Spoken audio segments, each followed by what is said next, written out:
Hello and welcome back to another episode of Bitesize Cinema. I'm your host RJ McCready, and for this episode I'm going to be taking you guys back to the year in 1979 to look at Disney's sci-fi adventure The Black Hole. So let's take a look at the trailer, let's fire up the thrusters, and I'll be back soon.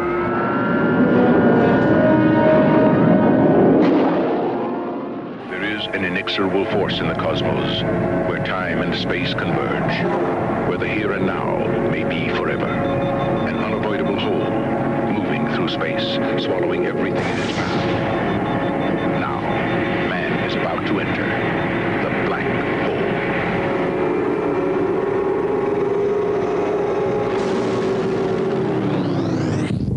A journey that begins where everything ends. And welcome back, guys. So the synopsis for this film is a research vessel finds a missing ship commanded by a mysterious scientist on the edge of a black hole. It's a PG, it's a 98-minute runtime, and it's classed as a action sci-fi. But before I go into who directed this film and who starred in it and who did the music and all that sort of stuff and the budget, let's talk about the origins of the black hole, which I think is important. So let's go right back to the early time of 1970s, and the cinema back then was filled with disaster movies such as The Tower Inferno and The Poseidon Adventure. And at this time Disney studios were creating a lot of movies, but they were only breaking even at the box office and they were in desperate need for a hit, and the last time they actually had a hit was with The Jungle Book. So they were looking at these disaster movies that were doing really well and they thought about doing their own one, and one of these was a disaster movie about astronauts on a space station having to deal with a black hole.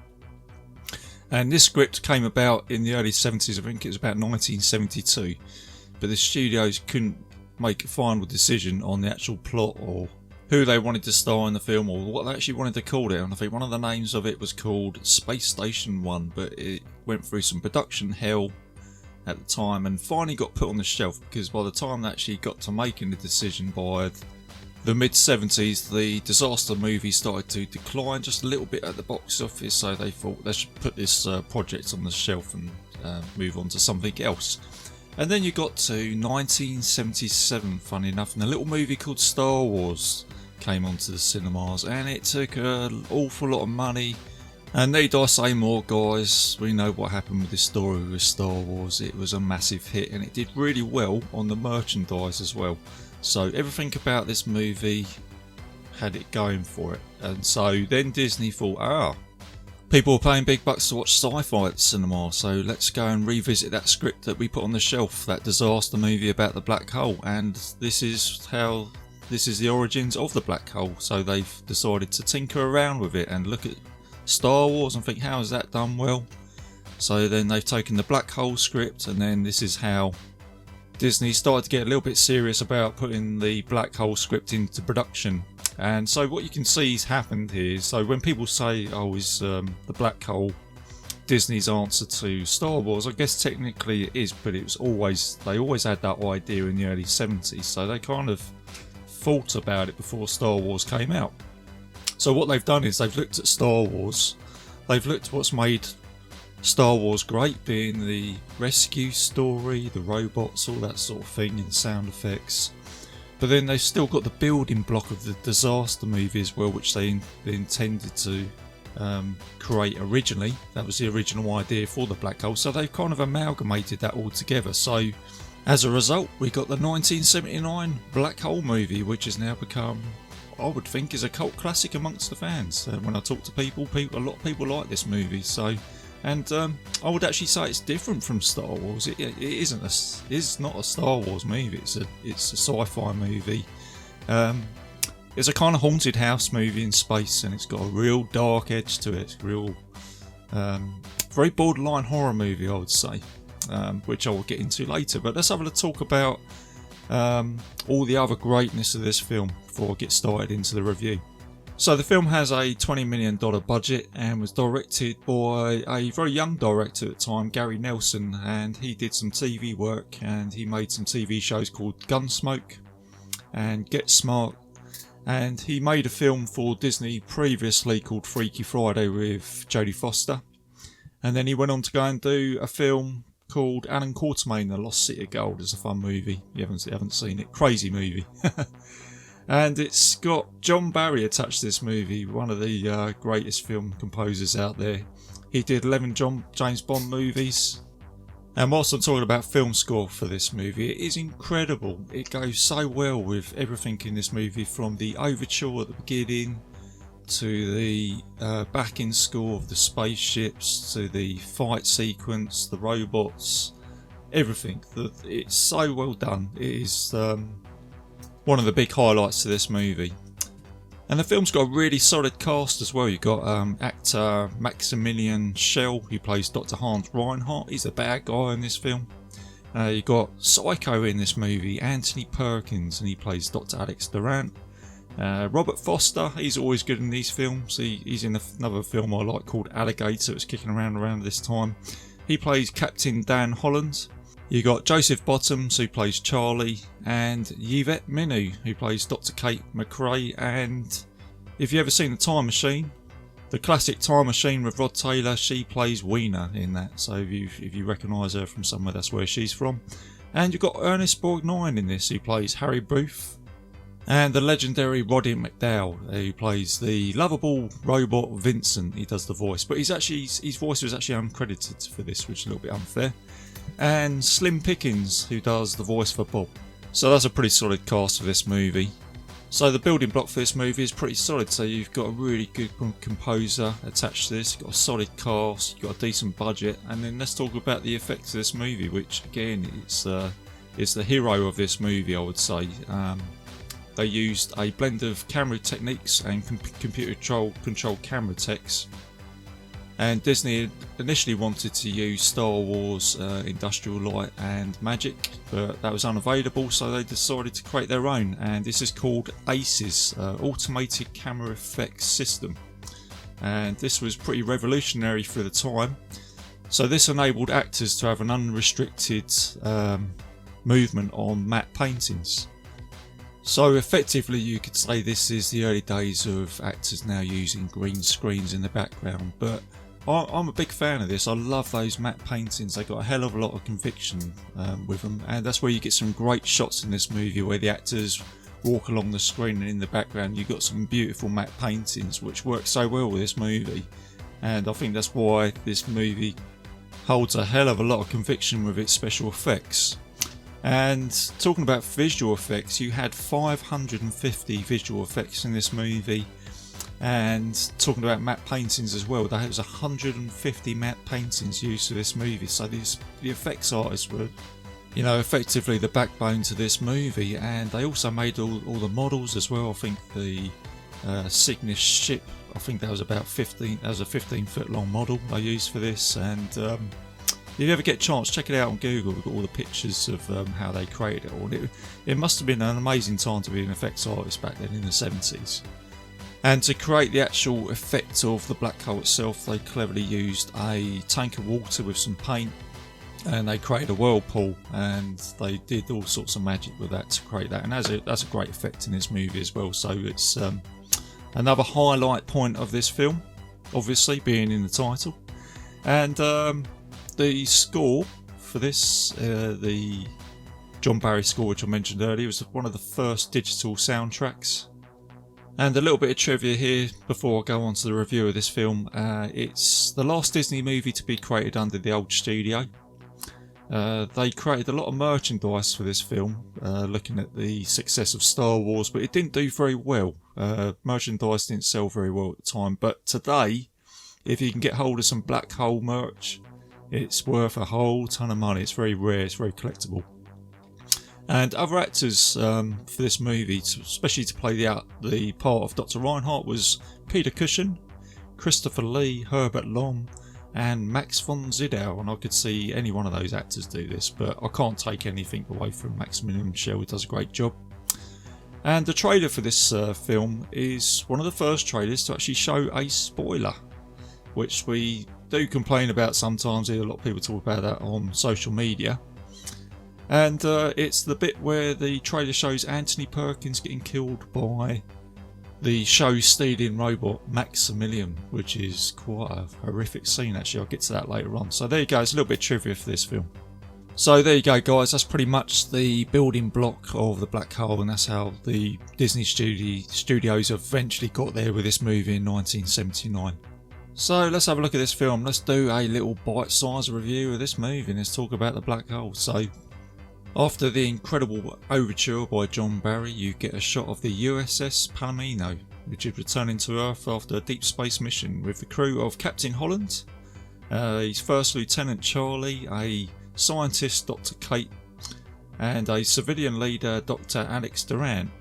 And not to forget their lovable robot Vincent, which stands for Vital Information Necessary Centralized.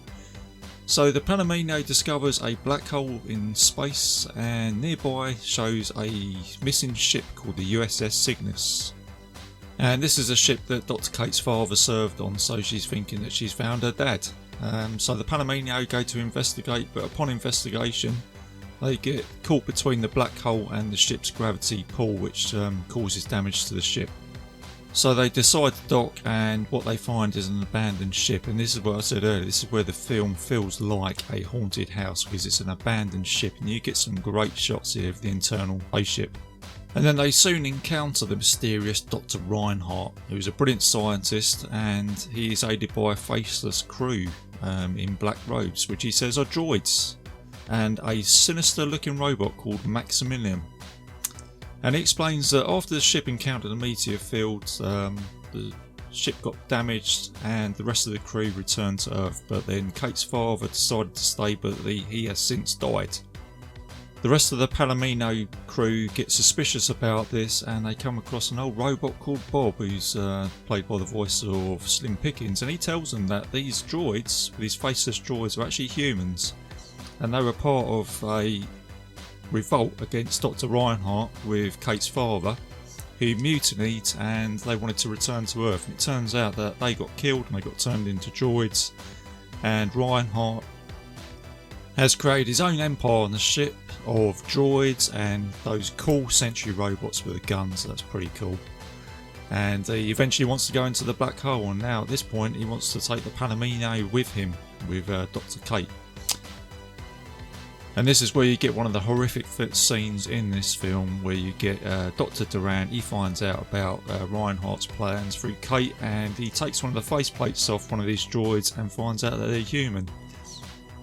And the killer robot Maximilian responds to this, and this is where you get the blades, and he goes up to him and he kills him. It's pretty horrific scene for a Disney movie. So then Kate is taken to a hospital bay by the sentry robots. And at this point it's where the film turns from a spooky haunted house film to now an action movie. So you get Captain Holland, he goes and rescues Kate, and you get a brilliant overture score here from John Barry. You get the rescue scene where he goes in and Kate's going to get turned into a robot, and he managed to prevent that.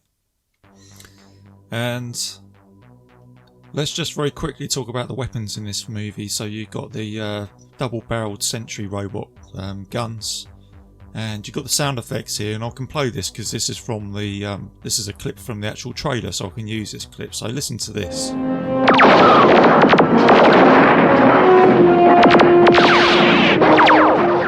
man, it's just so cool. Let's play it again. Hang on.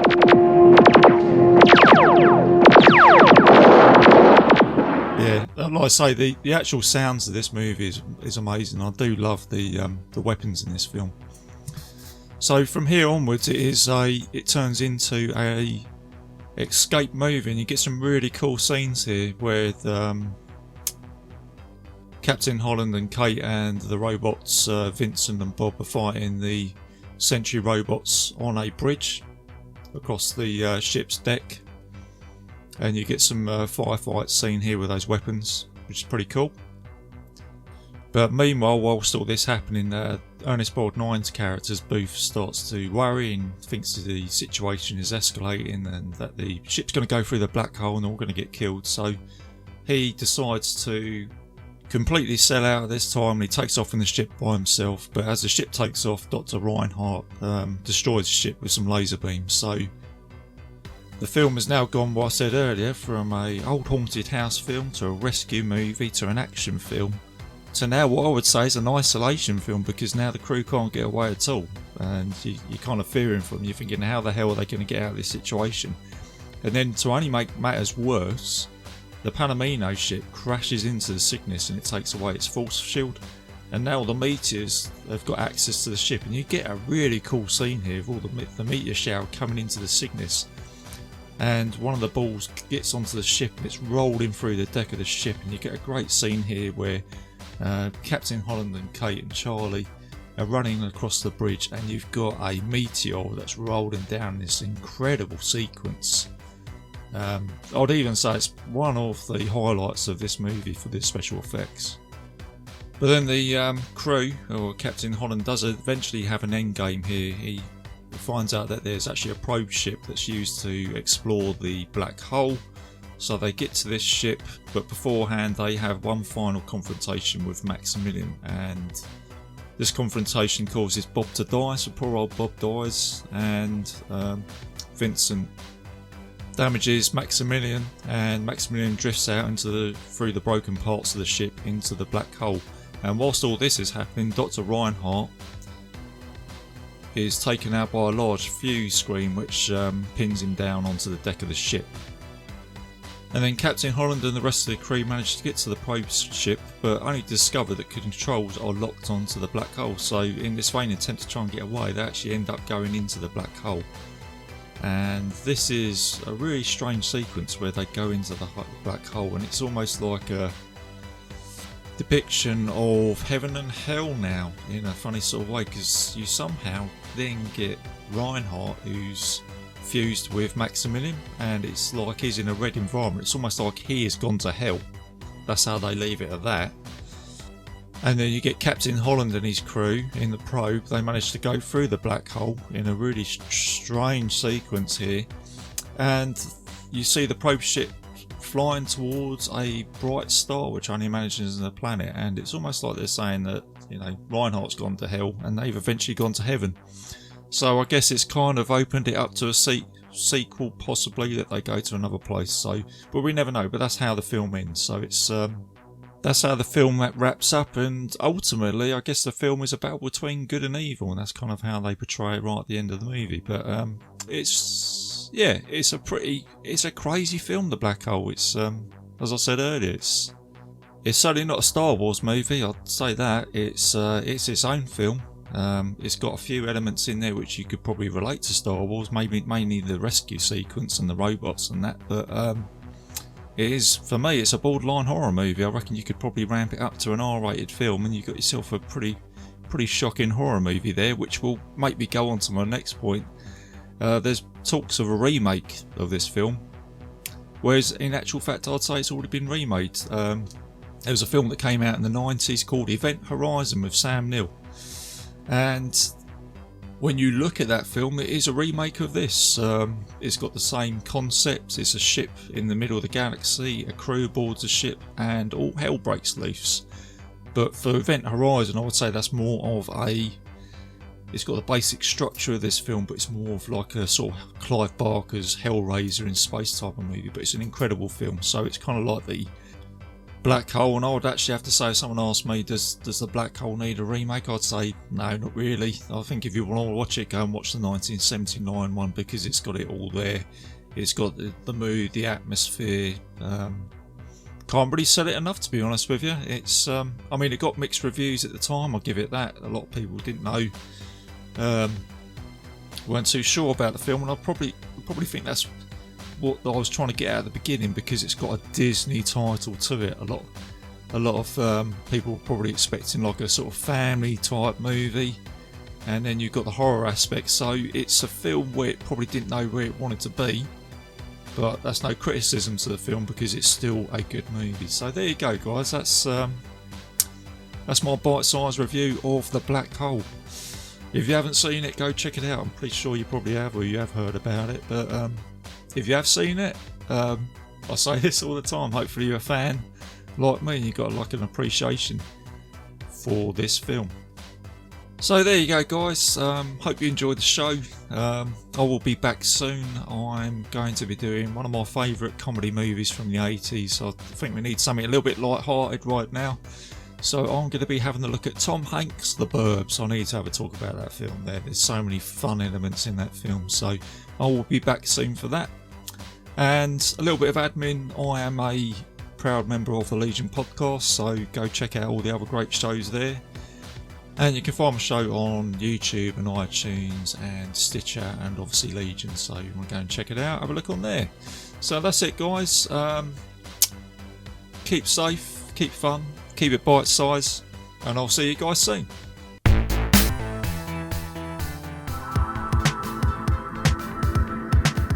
If you enjoyed this show, then make sure you check out the other great shows on the Legion Podcast Network, like Cinema Psyops, Cinema Beef, Devour the Podcast, Duncan and Bo Come Correct, Exploding Heads Horror Movie Podcast, Friday the 13th, Get Slayed, The Helming Power Hour, Hello, This is the Doom Show, Hero Hero Go Show, Kill the Cast, Underwater Kaiju from Outer Space, Jerry Hates Action, Legion After Dark, Mental Health, Obsessive Cinema, Discourse, Pick 6 Movies, the podcast by The Cemetery, the podcast on Haunted Hill, the Psychosemantic Podcast, Rick Radio, House of Wax, Dude Looks Like the 80s, Rabbit and Red Radio, the Shadecast, Short Bus Cinema, 2 Drink Minimum Commentaries, the VD Clinic, Who Will Survive Horror Podcast, and Witch vs. the Doomsday Clock. With such a wide spread of shows, there is guaranteed to be a niche for you to fall in love with. Horror, politics, movies, books, sex, music, commentaries, health, video games, kaiju, action, news, comedy, and opinions that would most likely get you killed in some parts of the world. We are proud to bring you some of the best podcasting in the world. Check us out at www.legionpodcast.com, iTunes, Spotify, Stitcher, YouTube, and any other dark corner of the internet where podcasts can be found.